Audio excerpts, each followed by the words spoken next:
Welcome, chess collectors and players. This is the August edition of the Chess Collector Hangout, the video podcast of the Chess Collective, where we delve into an interesting conversation with a fellow chess collector. I'm your host, Stefan, and this time I had the privilege and tremendous opportunity to speak with Grandmaster Jon Edwards. Jon was appointed the Grandmaster of the Year by the U.S. Chess Federation, most notably because he won the 2023 World Correspondence Chess Champion. Jon also holds the world record for being the oldest person to attain the Grandmaster title at age 69. Jon is a prolific author and collector of chess memorabilia, including thousands of books and correspondence chess items.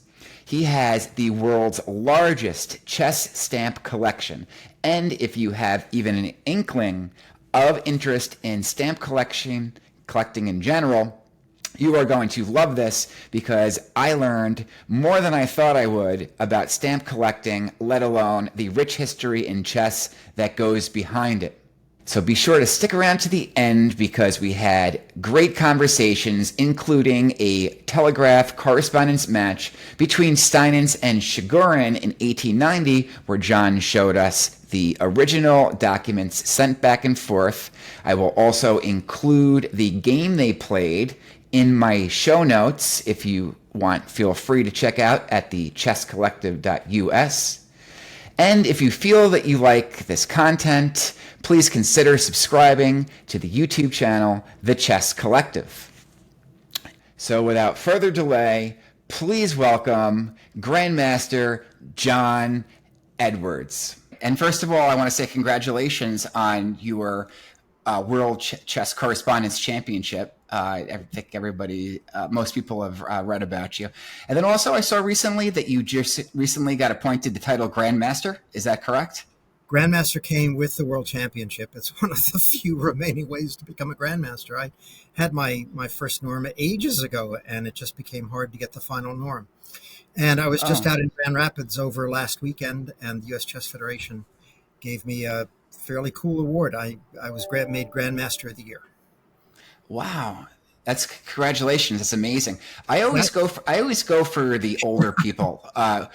Whenever I see a tournament, whether it's a world championship match of any sort or a Singfield Cup or anything that they're live streaming, I'm always going for the older generation because it gives me hope that you can still get the job done in an old age. Well, there's a cool piece of trivia associated with all of this, and two things. One, that I think you're probably aware that young people, in terms of over-the-board chess players tend to peak in their late 20s, but in correspondence chess, we peak in our late 60s. So by that reckoning, I am just peaking. My wife might not completely agree with that, but that's so great. And the other, which is really interesting, and that is that I got this. Young people, when they get their GMs at age 12, like to point out that they got it at age 12 and 3 months. Mm-hmm. So I got my Grandmaster title at 69 years and 2 months. And it turns out I am the oldest American ever to earn the Grandmaster title. That's great. By far. Before we get the record. Well, before we get into your extensive stamp collection, I love to talk about chess collection in general, especially any kind of memorabilia.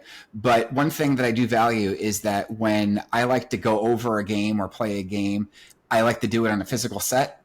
And sometimes I take pride in like which set that I choose, get the feel of the game. I was just curious, was there any particular chess set that you enjoyed playing with during the correspondent matches while you had it set up and had the computers running? I won't swing this around and show you, but I've got a really nice board and set and the rest. It's just an old personal family set that I've used for a long time, and it has the merit of not letting me make a bad move. Everybody should find such a set. Okay. Yeah, that's good. I actually listened to your interview on Perpetual Chess, and it was very interesting hearing the drive that you had to accomplish this, where you would spend hours at a time when the computers run. Your background is computer scientist. You were a computer or tech at Princeton University, if I remember correctly. At Princeton as an undergrad in engineering. Okay. Went with my degree in history. Got a PhD in Ethiopian economic history, of all things. But along the way, I coordinated computer-assisted instruction because they discovered that I could program and speak English at the same time. That's not a rare skill today, but back then, that was like radium. Wow.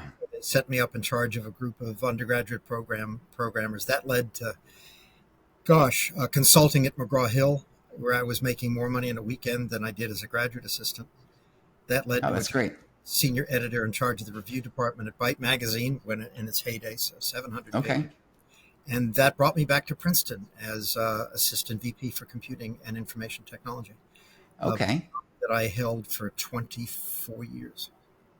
The fact that you were involved in correspondence chess, which is a sport, the version of chess that dates back for hundreds and hundreds of years, when people were like pen pals, where they would physically write the game to each other. Earliest matches 1824 to 28 between London and Edinburgh. Okay. And you also have a chess stamp collection. So it seems like it's not too much of a coincidence that you have a love for correspondence chess and also stamps. And books. The library, which I'm covering today, is I don't have one of the largest libraries in the world, but I have about 7,000 chess books. And wow. Have you read them? What percentage have you read of your chess books? More than half, but certainly not all of them. It's a reference library at this point, and it's extremely useful to have as a correspondence player.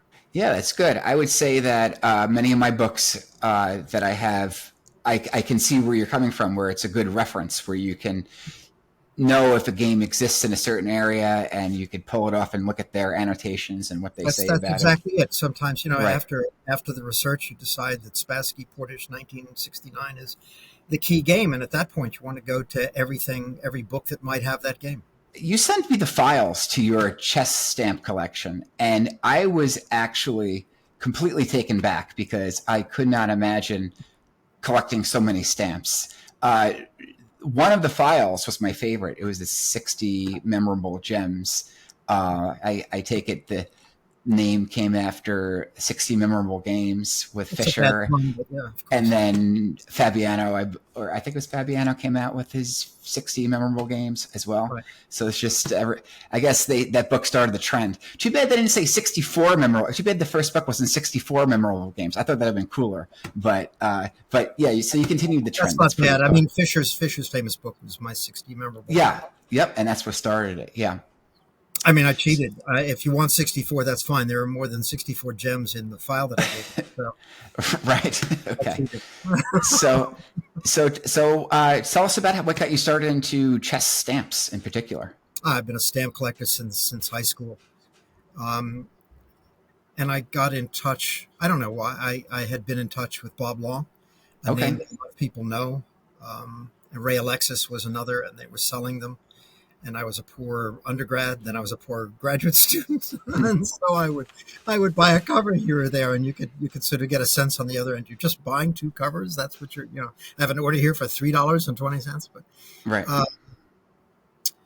And then life has a funny way of helping. I had enough money to start doing this in a more meaningful way, and of course then eBay came, and I think there were eBay-like products sort of in the 80s, which just made it extremely easy to build up thematic collections of whatever. It could have been Pez dispensers, for heaven's sakes. In this case, it just happened to be Ethiopian stamps. And I have other collections as well, so I was aided in that. And over time, I'm not trying to brag or anything, but money was not much the object. I was trying to build up a kind of reference collection to have a little bit of everything. And I managed to do that with quality, with the result that I have really one of the largest. I suspect I'm not even being immodest here. I have the largest chess stamp collection in the world. It's said that Karpov has it, and he doesn't. Okay, I do. Okay, I am now president of the Chess on Stamp Study Unit and editor of its publication, the Chess Stamp Review. Do Go Do you go ahead. to meetings for this chess stamp review? Do they have meetings where you talk about stamps or present? Because some of the stuff that you sent me looked like actual presentations. We do have presentations once a year Yeah. Okay. where everybody's sort of entitled to show their stuff. But Okay. the Chess Stamp Review comes out 4 times a year. And Okay. within that are articles of people's investigations and studies and presentations of what they've managed to collect. And it is just great fun. So this combines two areas of interest. It combines obviously interest in chess because it Hmm. really helps to know your chess pretty well when you've got a stamp that shows off a particular game or a particular chess set or Yeah. some sort, or focuses on a tournament and sometimes old ones, commemorative cancellations from old tournaments. It helps to know who competed because you've got a cover that's autographed by everybody. Gee, that must be Bogulyabov. Oh, this is really cool. That kind of thing. And it Okay. also combines knowledge of stamp collecting, philately, and that the intersection of the two is really fun. It's really fun to get into it and to do it. Okay. Yeah, I'm actually a little interested myself because when I was in elementary school, I inherited stamps from my uncle, Yes. and Oh, they that's were in a box, and then it's a just cigar box. accumulated. Right, and they were stamps from World War One, World War Two, uh, from Germany and Greece and everything. Some of them had the actual stamps on them, where they went through circulation and they were on pieces of envelopes, and some of them are actually uh, not used. So, is there a difference in value? First piece of advice to you is do not soak them off the envelope. Keep them on the Okay, envelopes if they're on there. The more okay, you do, the less the value. Mint okay, stamps are worth a certain amount. Actually, okay. used stamps that were used for the purpose for which stamps were intended, which is to Hmm. send a letter through the mail, tend to be, in many cases, more valuable than the mint stamp, but only on an envelope that hasn't been tampered with. If you can get them on a letter that was registered, that's cool. If you can have them on in this case, chess stamps from an event where some of the people who were there signed them. Oh my goodness. You can imagine. So there was a chess Right. stamp in 1972 commemorating the Fischer-Spassky match. They made Yeah. millions of them. The actual stamp's worth $1. If I have it on a first day cover, it might be worth $1.50. But if I have it with Fischer's autograph, it's suddenly worth 1,000.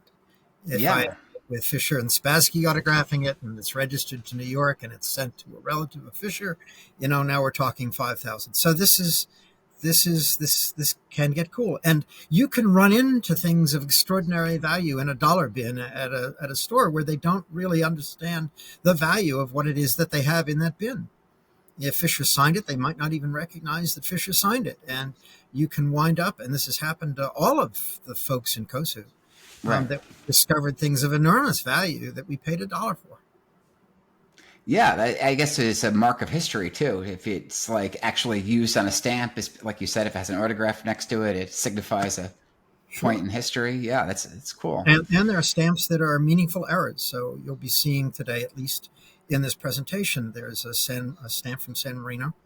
from 1967 with Field of Rooks. It's a beautiful looking stamp, but on one sheet of 40 stamps, one of the red field was printed upside down, so you get upside down rooks, which of course in chess signify what you do when you run out of rooks. I run out of queens, and you Running need out to of queens, right? Yeah.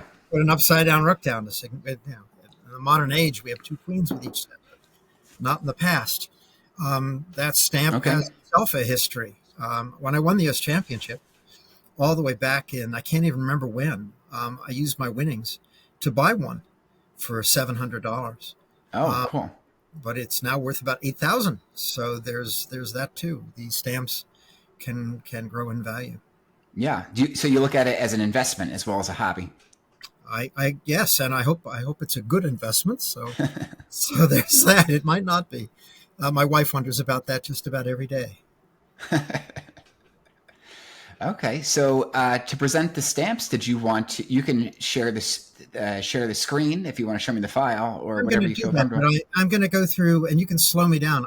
My expectation here is to proceed at a fairly whirlwind speed. Um, Okay. so I apologize in advance if I'm going too quickly. Let's see if I Uh, share my sure. screen. So this was the presentation, and originally put together. It says our 60 memorable gems because a few of these. This was Okay. back. I put this together more than 10 years ago. almost all of the items here are now mine, for whatever it's worth. But at the time, this was sort of a group project, and I just enjoy the beauty of this. This was a stamp from Mali. It's the stamp itself was like this, but in the creation of stamps, they have proofs. They have dye proofs where they're changing colors and trying it out. Let's see what it looks like in purple, and they put together a sheet that looks like this.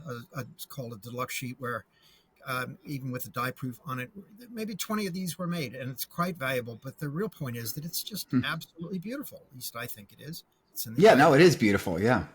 Here's a set of 6 values from Nicaragua. Okay. The stamp itself is not valuable. The set is not valuable. It's a little bit more valuable at the bottom of each sheet. Each stamp, imagine each stamp on a sheet with just this stamp on a sheet that's 5 across and 10 high, so 50 stamps. And at the very bottom of the sheet is a tab that actually talks about the piece. So at the very bottom of the sheet is the stamp with its tab. Okay. But on 2 of the sheets, just 2 of them, so there are a total of 10 of these, they were printed without perforations. The perforations, of course, being used to make it easy to, take them off the sheet and put them on an envelope and the rest. But 2 sheets were imperf. That means that this is an imperf set. This is the corner. There are only 4 of these in the world. And they're really Wow. very attractive. And there you have it. Now, what's the significance with a chess pieces in Nicaragua? I don't consider that a chess playing nation. Pick your country. Why is Mali doing this? They're obviously doing it to make some money and Right. all of the rest. And some of the later stuff that's being turned out by countries throughout the third world represent a significant amount of what we'd call philatelic junk. What I've attempted to do, and I've certainly done with every issue that you're going to see today, is that I've also gotten them on envelopes in which they're postally used. Very often out of the dollar bin, you'll see me sitting there on my own little fold-out chair looking around for $1. But if I can get this stamp on an envelope sent from Nicaragua to some other portion of the world, it gives the stamp a certain amount of legitimacy that it really was issued. It wasn't just a piece of paper that was designed to bilk stamp collectors out of their stamp monthly expenditure. But Yeah, it really interesting. And so I've made a point throughout my travels of trying to get every one of these stamps on legitimately used covers.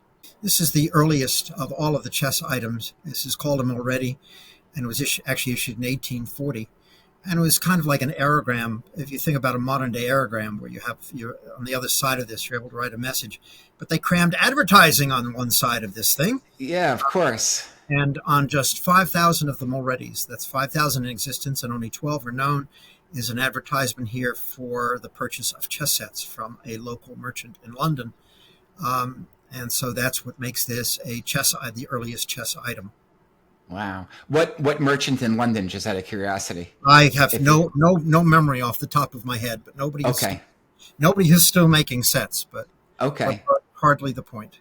The only reason why I ask is because your friend John Crum Miller was presenting his idea of doing the London directories with the different companies. And right. No, well, the most amazing thing about Crum Miller is not his collection, although it's extraordinary. It really is. The most extraordinary thing is that his extraordinary collection and my collection are just 5 miles apart.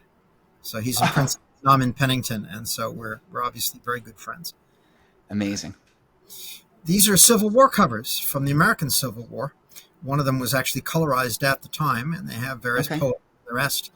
The real trick, there's only one of these that was actually postally used, and that's where the money is. These are actually fairly common covers. So, again, if people who are looking at this saying, I could never afford to do this, these 2 covers are selling these days for about $40 or $45. I mean, this is not something that's going to break your bank. The color version is extremely rare and would sell for many hundred, but you can easily get started and have something in which you take pride for small sums. These are also fairly common covers. These are chess clubs from around the world, and I've put the dates down. And you can see where they were used and the rest. These are all used covers, and they're fun. They're just absolutely fun to have. And you can see that this was the Anderson Club from the 1890s. This was in Germany. So when they used these stamps from, for example, a chess club, do you think it was just general mail, like information about the club? That's all it was. The club is meeting on a certain date. Okay. taking place tomorrow, or round 7 is next weekend, or what else. You're going to discover as we You do mean this. there was no email listservs or anything like that? No, but chess players are still, they have one thing in common then and today. Forgive me, I don't mean to insult anybody, but we all tend to be pretty cheap. We're all looking for a bargain. So when I get to the correspondence cards, you're going to see that people are often playing 2 or 3 games on a single penny postcard. So yeah, it turns out they didn't have a phone. This was the cheapest way of communicating with the membership. Okay. And in Hawaii, which is in the news, in Hong Kong, all over the place here. And it's really just been a delight trying to pick these together. When I started doing this, these cards cost $2, $3, $4, and today you're lucky to get them for under 70 or 80. Wow, good investment. Just the nature, I guess. With the correspondence chess games, do they just do to save money? Do they just keep track of the game on there and just keep adding the moves and sending it back and forth to each other, like putting your stamps on it or something? Or is it just, here's my next move? I'll get to that in about 3 minutes. But Sure. The point is, of course, that I can play 5, 6, 7 games on a single postcard. Game 1, game 2, game 3. And so I'm quite literally getting my money's worth. Of course, it's free today. You can basically do it by email without a charge. These are some of the more expensive items. These are errors, and unless somebody's there. This is that San Marino stamp with the inverted red rook. Okay. So this is probably a $5,000 stamp. This is an extraordinary block of 4 of the same stamp. So yes, we like to collect in multiples when possible. So you said it's an imperfection, the inverted red rook? The red rook, normally I should have the regular one here, but normally it's a field of rooks, including a red rook. Wow. But the red ink was, in this case, on one sheet of 40, was printed upside down. And this block here with the inverted red rooks, this block of 4 is a $20,000 block of 4. Wow, that's amazing. Similarly with this Djibouti item printed without black ink. I don't have the regular stamp to show you, but there should be a 20 valuation on here. And this is I don't care. I don't know if people care about the values and the rest. Just it's about a $5,000 item. It has a small flaw. There's a dot in the Olympic rings, and there's a green blotch here.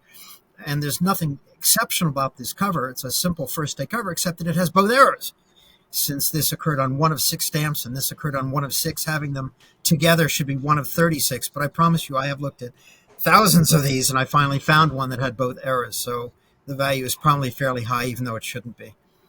This is from the Dominican Republic, and what is not immediately evident, unless I point out to you, is that the bishop and the pawn are printed to the right, so that there's this white blotch in the back here. They're misprinted. And similarly with this block of 4 of the William Caxton stamp, the green, it's this gold Queen's overprint, should have been printed right where my cursor is to the left, but it got printed over. So these are traffic lights. This is a traffic light block, and this gold blotch should be right here, but instead it also got moved over with the heads, and this shift is extremely. How many people would not even think twice? No, I wouldn't notice these errors. Well, strangely, none of these are on used covers, so apparently everybody sort of noticed it pretty early on. That is not the case with this. This is a little bit more obvious. 3 of these actually made it onto covers before somebody said, oh my goodness, and all of the rest were saved.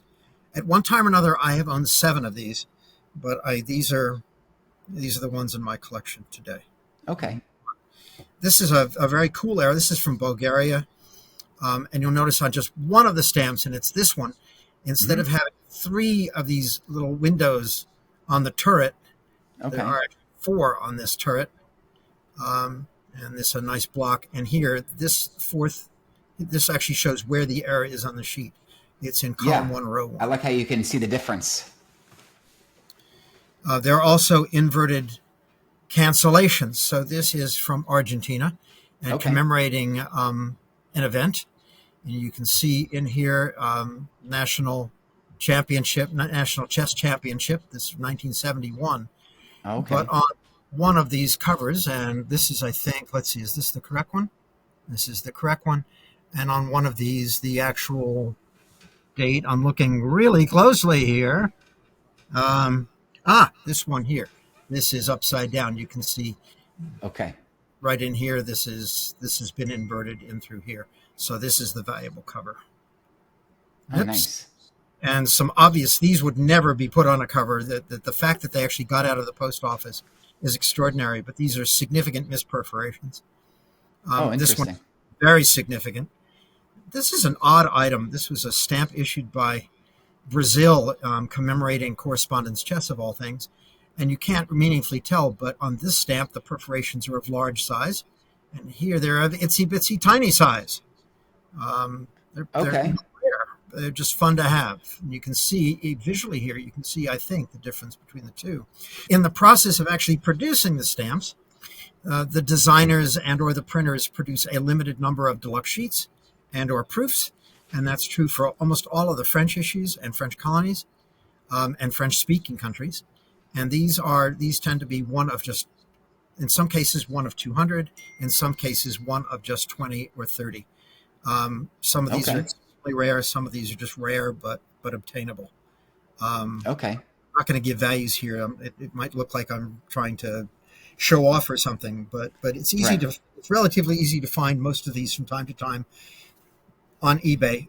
If you are in the process of thinking about collecting these things, contact me first, because I have doubles of most of these, and I will be happy to provide them at much Okay. lower prices normally than you would see on eBay. Some of these are really very attractive. This is from Tunisia, from Peru. This is from a small island nation, Tonga. It's hiding Okay. behind stop sharing button. And Yep. from Tonga. Algeria, you'll see a little bit more of the Tonga in a bit, because I have the designer's original drawing for that stamp. Oh, that's Um, really cool. these are proofs for the issues here of Ecuador, Germany. That's our last Alaska stamp. Very attractive. It's, I think, one of the most attractive. And this is in a gutter. So there was a large sheet of stamps out here and a large sheet of stamps out here. And this is the gutter between the two sheets. It's amazing the details they got of the Lasker's, like, bust or what have you. It How looks, for that is just a gorgeous stamp. And I love this pair. This is from Vietnam.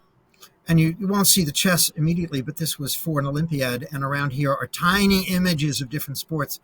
And one of these has two chess players actually playing. And this is the proof. You can see that it was set out by the artist.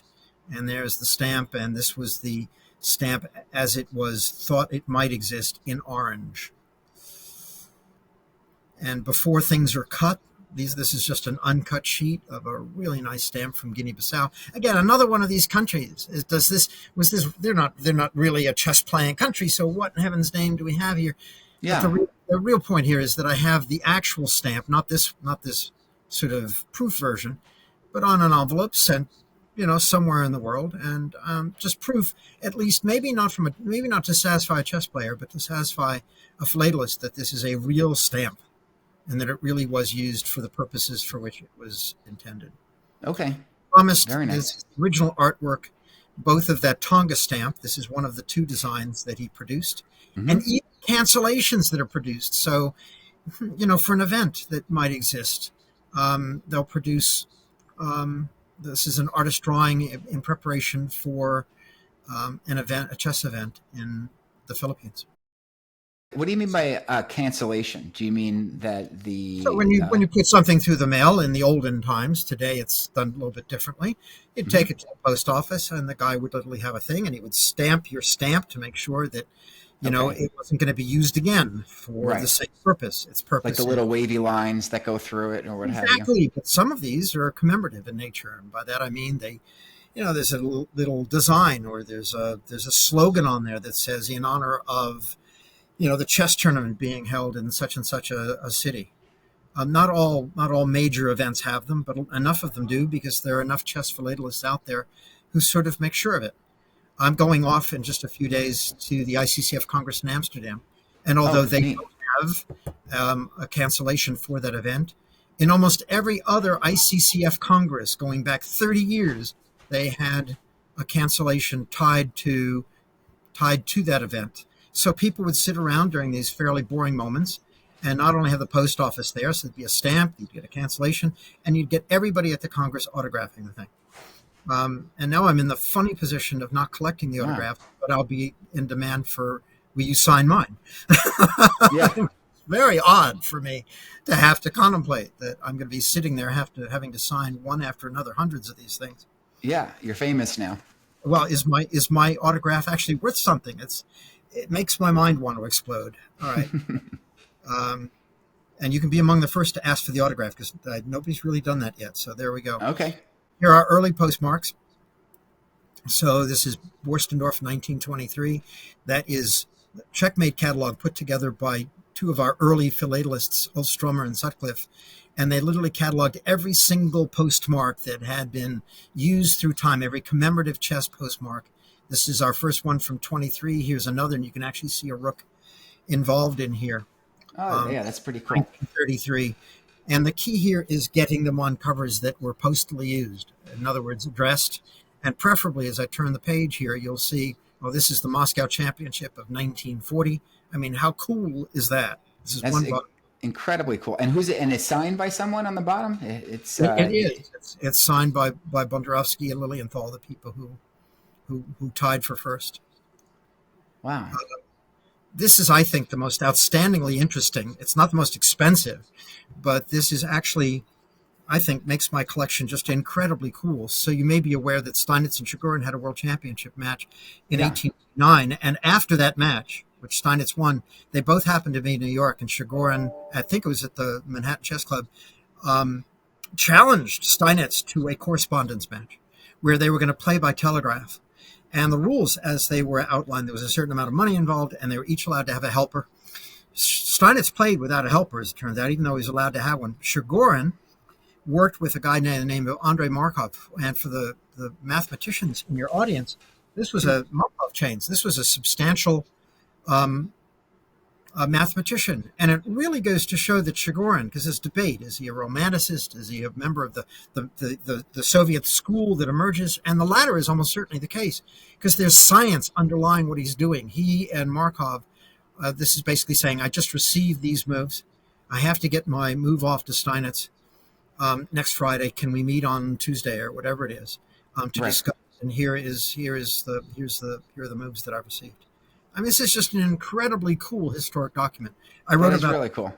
I wrote about this in Chess Life in June 2020. Has this game been analyzed in any capacity? Is it by all sorts of people. This was the match in which Steinitz had made the claim in his book. He wrote a major book in which he said knight 8. There was a variation of the two knights with knight to h3 and another variation with knight to h6. And Chigorin thought both of these moves were idiotic. And both of these games test both of those claims. Oh, that's super interesting. Yeah, absolutely. The acquisition story is also cool, and that happens here. I got offered these by a fellow in Leningrad for $400, which I thought was the steal of a lifetime. And I said yes. And a day later, he said that he had an offer from somebody in Paris, and would I be willing to go to 500? I said yes. And the next day, he said, now I had an offer from so-and-so. Would I be willing to go to 600? I said yes. And he said, now I've got an offer from so-and-so. Would you be willing to go to 700? And I said yes. My wife is watching all of this saying, you're being taken. And I said, no, I'm not. Anyway, I finally got them for $900. Okay. And I won't tell you who offered, but this went into Chess Life, and I immediately got an email from somebody offering me $5,000 for the pair. So I did not get taken. That's an amazing story. And the acquisition stories on all of this stuff are memorable and fun. It should get written down. So here we're getting into some of the correspondence cards, and they almost don't need an awful lot of thought, except that correspondence players, chess players, have found a way. You know, these are some of the earliest stamps and covers, and they're just being incredibly creative, but finding a way to send moves back and forth. This is it's just fun to see this stuff. What is that grid? Are they trying to draw like a chessboard? There's a chessboard here. This is sort of showing the move, I suppose, that is contained inside the envelope. Okay. We're getting a little bit more advanced, 1912. This is Austria to Sweden. What I have attempted to do, in philatelic terms, each country has its own postal cards. They are classified. There are catalogs full of all of the postal cards. So I have attempted to get correspondence chess on every postal card type from the United States and most foreign countries as well. I have more than half of the U.S. ones. And it just shows how prevalent this medium was for sending moves back and forth. And it wasn't just moves, it was also problemists who were sending ideas for problems back and forth to friends. how did they get that diagram? That looks a lot better now that we're jumping into the early 1900s. Is that a stamp, like a board Yeah. stamp that they could So just put on and fill in the? when I got started, this was the way it was. It was all done rigorously, but you could buy a stamper from the U.S. Chess Federation, and you could buy individual stamps for each of the pieces. You could get both a red and a black inker, and you could Nice. assemble this or publications or whatever it is that you wanted to do. This is pre-internet. This is how it was done. I know this looks really odd to you young people. Yeah. For those who didn't have stampers, so you draw the thing, and it wasn't required that you draw it. But I have one card. I don't think I have it listed here, where the first postal cards are from the 1860s, 1868, something like that. It was a year later that somebody sent a repeat card because the original card got lost in the mail. So I think I have one of the earliest repeat cards. This is just fun for we correspondence players. Yeah, no, the little things that you don't even realize that you could collect. Like, who would think to collect a repeat card? That's pretty cool. Oh, well, this is it, actually. This is fun. I just was talking about it. This is, don't see why you did not receive my, this, but anyway, this might be it. And there's the move. King's Knight to Bishop Third. Old notation. How delightful. Canceled in Chicago and sent to Iowa. That's amazing. Did every country have the descriptive notation? Algebraic was far more common in Europe than it was in this country. But it all got straightened out in no small part because here's an example. This is Boston and Switzerland. We're playing against Europeans here. Right. And so you have to find an agreed upon way of doing it. And for a long time, it was done by number. So this was the square, 1-1. Mm-hmm. This would be 1-1 to 2-3 for knight moving in this direction. And so everything was done by number because it's not just that, it's languages. We use N for knight, but S is Springer in German. And so we had to find a way to send the moves without using language or finding a new language for that matter. Yeah, interesting. 30s to the early 50s, Chess Review ran its own postal tournaments and many other. So for all sorts of administrative items, if they're sending you something, they want to do it on the cheap. So this is from 1 cent to 4 cents and the rest. But they always use their own cards, which had these incredible cool puzzles on them. Yeah, and I have a complete collection of all the different puzzle types that were used on the Chess Review cards. This is really kind of cool. Oh, Chess Review cards. Yeah, most valuable of all. Speaking of puzzles? Did you ever come across a stamp where it was part of the correspondence game, but then the move sent back is actually like a brilliancy move, like right then and there, like you capture it like on the card, like not meant to be a puzzle, but that was the move, and it just so happens to be I can safely tell you that in 35 years of playing correspondence chess, just about every possible scenario has happened to me. Okay, everything. It's been astounding. I guess the most extraordinary coincidence in correspondence, but it wasn't related to this, but we were sending moves back and forth. Guy sends me a move, and I was struggling with it. It was in the days of the APCT when I had 3 days to send back the move. And it was now the third day, and I couldn't decide. It was Bishop H3 or castles. I took a break, and in the mail that arrived that day was a copy of Inside Chess, Yasser Serouan's magazine. And I opened it up, and there was the diagram of the actual position in our game with castles, double exclamation point, from Yasser. The timing on that was the most extraordinary chess moment. Amazing. It almost makes you think it was meant to be. That was Jim Beauvais, and he wrote back on his next move. That was the most disappointing coincidence of my entire life. So, and of course, I just filled out the card and sent it because there was nothing left for me to have to worry about. I had I had help from Yasser without having to cheat to get it. So there you go. So this is a normal postal card, except that the normal card was printed in orange, and this is clearly printed in red. And only about 20 made it into red. So this is an incredibly rare error. But it was also used on a correspondence chess card, which makes this card just the most extraordinary thing in the whole collection. Wow. I do have the orange. It took me longer to find the regular orange one with a correspondence chess on the back, than it did for this, because this guy reached out to me knowing that I was a collector. Oh, that's really good. So the meaningful way of collecting, this is a commemorative cancel for Moscow 1936. It's Russian, but it just says the Russian championship in here. It was won by Kappa. And the way to collect these, if money is not an object, is to get the cancellation. You can see it's postally used, and it's also registered in this case from Moscow. Okay. And on the back would be the receiving cancellation. So this envelope really did go through the mail, and this is the way to collect these things. You can find them in all sorts of different conditions and the rest, cut up and all the rest. You can find them just on here with a cancellation but not sent and not registered and all the rest, not worth as much. But the finest collections will have something that looks something like this. Now, is that an envelope or is that? This was an envelope, so okay. you're just seeing the front. Okay. These are just lovely postcards. This is from Bagdastain, and this is typical of what I've tried to collect. So it's actually a postcard, a commemorative postcard from the event. There's the cancellation for the event, but it's also signed by all of the players who played at the 1948 tournament. Very cool stuff. Very nice, yeah. This is from the famous Groningen tournament of 1948, which was won by Bofinic. And this is a commemorative a sheet. It's probably from the hotel, actually, but it's got many different cancellations, but signed by all of the players.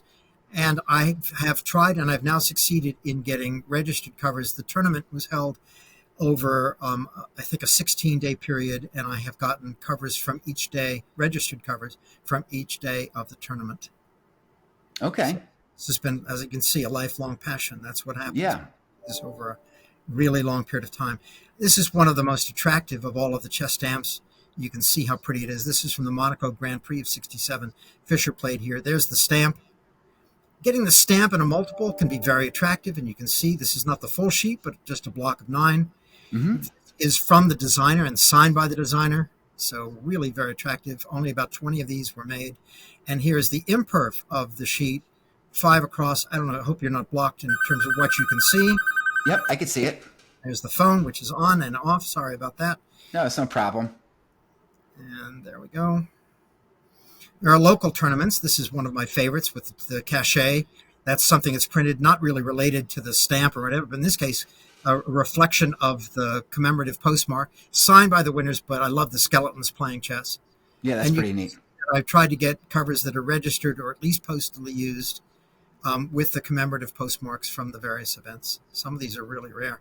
From Olympiads, this is pretty typical stuff. My wife hopefully will now pick up. But these are the different Olympiads, starting in Paris in 24 and working all the way through to Dubrovnik in 1950. This was Munich in 36, Stockholm in 37. Okay.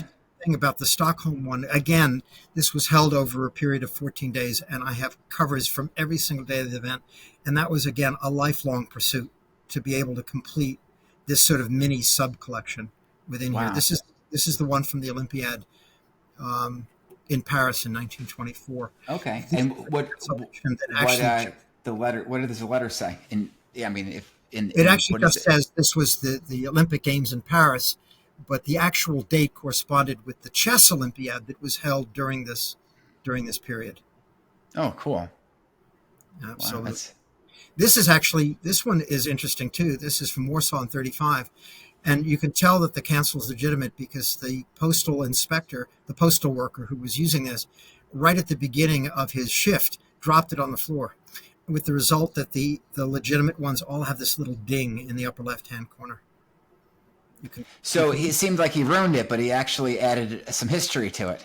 He added some history, and he made it clear that if you get a cover from Warsaw 35 that doesn't have the ding, somebody's forged the cancellation. There are a few of those, and they're fun to collect too. They're just not worth anything. More Olympiads, so Finland, Israel in 64, and the rest. And you can see my penchant for trying to get these registered, if at all possible, and meaningful. I'm speeding this up a little bit. Again, Olympiads. This is from Malta and signed by the American team. You may be able to stare and see. You can see Christensen and Benko and Sarawan and Albert. And okay, and what year was that? That was Malta, 1980. 1980. Okay, great. Skopje in 72. This is really cool too. So this is from. I'm trying to remember the Olympiad here. I'm going to have to go forward. This is actually a stamp commemorating the British Virgin Island team at the Olympiad. And this is a famous team because Bill Hook played on it. He lost to all sorts of great players, including Fischer.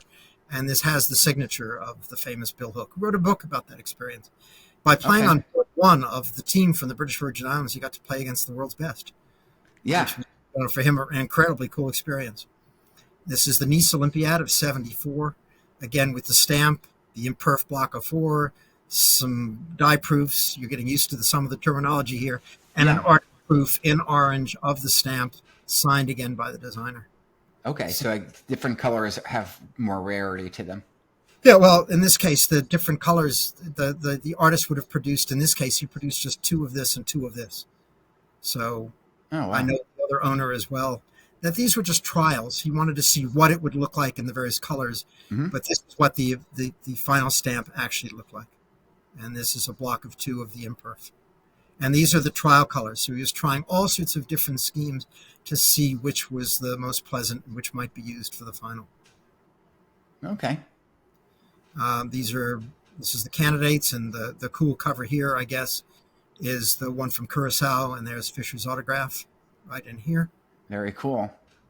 This is Tal at Zagreb in '59. Yeah. It's great to have all the autographs together on one card. So Fischer, of course, played in Sousse in '67 before leading the tournament in the candidates before he bolted. Okay. There was a commemorative meter. This is the meter right here. And there are only 5 known covers that have the meter. This is one of the 5, and is said to be the nicest of all the 5. What do you mean by meter? So you get them in the mail all the time. Some of the mail comes in and it's been canceled by some meter, and it's usually junk mail. Okay. The result is that there's tons of it, but it all gets thrown away.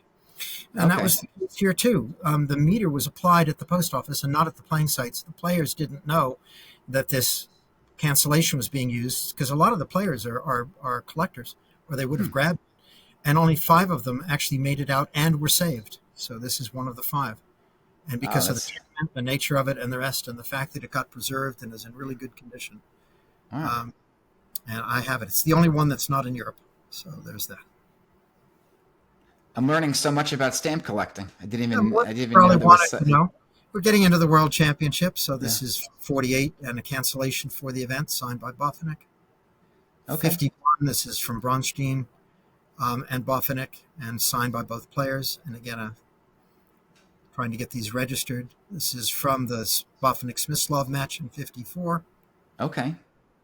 And this is from Smyslov-Bofinic in '57, again with the Bofinic signature. Okay. You start recognizing some of this. This is the rematch. This is a really interesting cover. So after the war, there was an interesting article in Chess Life or Chess Review. It's one of the readers suggesting that, gee, the war is ending. We should have a match between the Soviet Union and the United States. And the really interesting, how many people survived? We knew how many Americans had survived. We knew nothing about who had survived on the Russian side. Turns out the Soviets had made a priority of saving all of their players, and almost all of them survived the war. Despite 20 million war dead, the chess players basically made it through. This envelope was used to create to carry back and forth the instructions about how the match was actually, the radio match was going to be carried out. So this went to the radio company. Wow. It looks like it's seen the test of time. Well, it is. It went through hell, because this was right at the end of the war, and you can see that it was censored. It was examined by all sorts of folks, but it made it through. And this is a commemorative cancellation at the Russian end for the second of these matches in '55, with all of the U.S. and Russian players having signed it. It is interesting to note that the Russians killed the Americans in the match in '46. I think the final score is 15.5 to 4.5, showing that the Russians really had survived the war. Yeah. And that prompted the major article by Denker entitled, "What's Wrong with American Chess?" Which Denker basically concluded, hey, if the American government wants to step in and finance my chess, I'm all for it. Of course, they didn't do that. Yeah. Here's some more of those meters. Here's a rare one from the Nice candidates. And this is a German meter on this is the original documentation for the meter describing its use, its original use, and the rest. Very, very cool stuff. I'm speeding up here. These are first day covers. So this is the first of the chess stamps. It's this Knight, Bulgaria, from '47, and these are covers from the first day of use of these covers. And again, it's important to try to get these on registered covers, or at least postally used. There's the registration mark again. Okay. Some of these have chess text to describe what the stamp actually physically commemorates. Okay. That looks like one that we saw earlier. It is. Yeah. This is the famous stamp from 1951 for Capablanca. But there are so many. There are specimens. These were created and sent to various governments. Here's our stamp. This is what it's going to be looking like. There are errors in here. There are all sorts of little tiny things that were wrong with this. This stamp, for example, these are 2 blocks that contain, should say Jose Capablanca, but on these 2 blocks, one of the stamps says Josef Capablanca. Joseph? Josef. It always appears right on this stamp in the 2nd row, 3rd stamp. So it would be here, and that Josef stamp is worth more than the set itself. That's funny. These are specimens printed, proofs basically printed in different colors. And again, more specimens, imperf pairs. You can go to town on all of this stuff, folks. There's no limit to how much. I'm going to go quickly because we're almost at the end. Okay. This is from France, Le Havre, 1966. These are proofs. This is, I think, considered to be the prettiest of all of the chess stamps.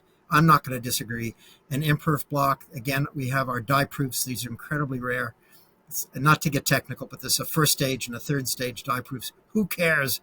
It's just the stage at which the designers went through in order to get the stamp to this final beautiful design. And this is Iceland 72, so this is the stamp you saw. But here it's on a ticket for the first game of the match. The trick is to get them on each of the tickets for the matches. There's a new book out by one of our members, Mike Schumacher, that describes every single permutation of everything this stamp was used on. That book is still available from him, and it is the coolest thing. This is the stamp being used on the menu for the final banquet, on postcards that were so often humorous in nature. Here's one that was signed by one of the attendees. This is also related to the match. Beautiful stamp. I'm going quickly here. You've seen all this sort of stuff. From Niger in 72, also honoring the match. On telegrams, these are old, but there is chess here. There's a chess piece in through here. There's a chess piece somewhere in here. You need to be, there it is, down in the lower left-hand corner. Okay, yeah. And the cool thing is this was physically used. We're almost at the end, everybody. And this is the final piece. So this is a cover of the chess stamp, one of the issues of the Chess Stamp Review. We're now on issue 190. There's me on the cover of Chess Life. Okay. And my hope is that you will be happy to share this and give out my email address to anybody who might be interested in a copy of this and get free issues of the Chess Stamp Review, which I'm perfectly happy to send out. Okay. So the Chess Stamp Review, is that an email based? It's a print publication primarily. Oh, okay. But we do have an electronic. We do have PDF issues, and those are the ones that I would share. Okay. And it's open to subscription. It's very inexpensive. It's just for folks in the U.S., it's just $17 a year for 4 issues. Oh, very nice. And if people were interested in that, they could email you? They can. If they just want the PDF, it's $10 a year for anywhere in the world. Okay, great. Now, you obviously still collect chess stamps as an ongoing hobby, and I was just curious, when was the last chess stamp produced? The last one is the one that I bought this morning. Okay. Which was from Latvia. Okay. Just released. Okay. And I just put in my order for a single stamp for a block of 12. It's a sheetlet, as well as a first day cover and instructions that the postage to be used should use the stamp on the envelope to send it to me registered. So I spent a little bit more to get that too. Okay. You see this method in the madness. I just stay up with it. It'd be horrible to be starting now on the rest. But if folks are starting, if they've got the gene and they want to do this and they don't want to spend gobs and gobs of money, the Chess on Stamp Study Unit can accommodate them. We've been buying collections of folks who've just died for quite a long time. Okay. So we have stocks and stocks and stocks of older stamps, which we're happy to sell in great condition, I might add, at fairly bargain prices. Okay. And how do you organize your stamp collection? Maybe you could share that with everybody. I do it by country. Okay. Within each country chronologically. Some people do it chronologically and don't care. Okay. Chronologically actually makes some sense because then you don't run out of space in any individual album, which I tend to do all the time. But it's very, very much up to people. And how do you adhere them into the books? You had mentioned before we started talking the blue books behind you. Don't lick them in. What? I do not lick them. Do not and don't use stamp hinges. That's old fashioned and destroys the gum. Okay. So every stamp collector comes to know that there are mounts that preserve the front and back of the stamp perfectly and still Okay. allow to put it into an album. Or there are stock pages that you can buy that have pockets into which you can slip the stamps. And I urge everybody, if you're starting out, let's get some good habits straight away. Do not handle the stamps. Buy a $5 pair of stamp tongs and develop the facility. Stamp tongs. Okay. Stamp tongs. Pick up the stamp with the tongue and put it into the pocket or put it into the mount. Don't lick them. Okay. Hinges. And don't handle, especially the front side, but don't handle them. Do not soak these chest stamps off envelopes. They are a used chest stamp off envelope is worth nothing. But on the envelope, preserved well, it made it through the mail, can be worth dozens of dollars, if not $10. It depends on what it is. Okay. Don't soak them. That's old fashioned and wrong. And I would urge them not to do that for any stamp related hobbies. The covers are where it's at. My other big collecting interest, apart from the books and the chest stamps, is Ethiopia, because I spent time there, and I have a very large collection of Ethiopian stamps as well, dating back all the way to the 1860s. Oh, interesting. Yeah. You taught me so much about stamp collecting. I didn't even know that there was so much to it as far as the cancellations and the proofs and the everything like that. So thank you so much for teaching us. I appreciate you stopping by for the interview. I didn't bore everybody to death. They probably wanted, he's speaking. He's probably going to talk about correspondence chess. No, but maybe another day.